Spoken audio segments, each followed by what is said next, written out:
হচ্ছে না কেন? আমি তো হাত লাগাতেও পারবো না। এইবারে বেশি ও হ্যাঁ আগের বারের থেকে ঠিক আছে হ্যাঁ এইবারে বেশি মধু হয়ে আছে আগের বারের থেকে। সর্ষের ফুল ছিল তো হ্যাঁ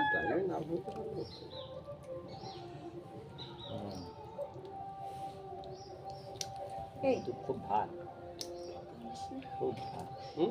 খুব ভার মধু 3 কিলোর উপরে যাবে মানে।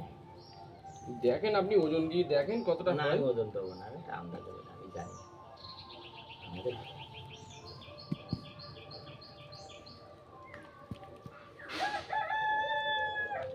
এই পাটে এইটা খারাপ হ্যাঁ এই এই ওইটা খারাপ না, ওইটা একটু এ আছে।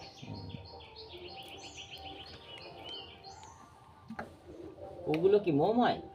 মোমো আপনারা বানাতে পারবেন না, সে আমরা বানাতে পারি, প্রসেস আছে। নিচের দিকটা একটু খারাপ আছে। তোমার যা মধ্যে প্রায় 4 কিলো মধ্যে হবে। 4 কিলোই তো হবে। মাপুক না হলো 4 কেজি মধ্যে হবে, 4 কেজি।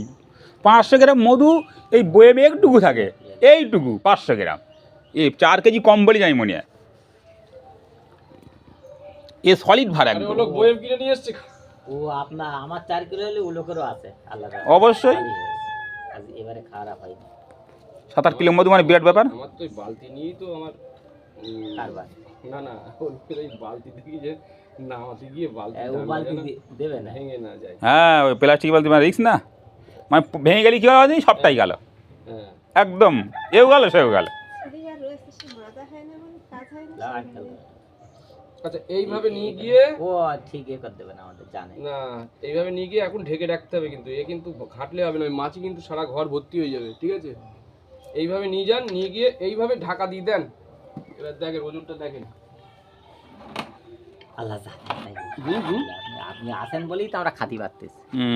আমরা সবই আপনি আসেন, আল্লাহর দান এরা। আমি নিজে আল্লাহ পাক দিয়ে দেবে তোমার এই গাছে, ওরা এসে বসেছে বলে এলোকো পাচ্ছে, রুজি রোজগার হচ্ছে না, বুঝলেন? এই দেখেন অনেকে আছে, আমি তাদেরকে বুঝাই যে দেখেন আপনারা হয়তো প্রফেশনাল লোক ছাড়া ভাঙালে পরবর্তীতে আপনারা শিখতে পারবেন না।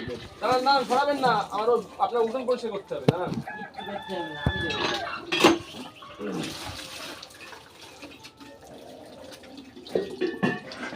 না ঢাকিয়ে দেবো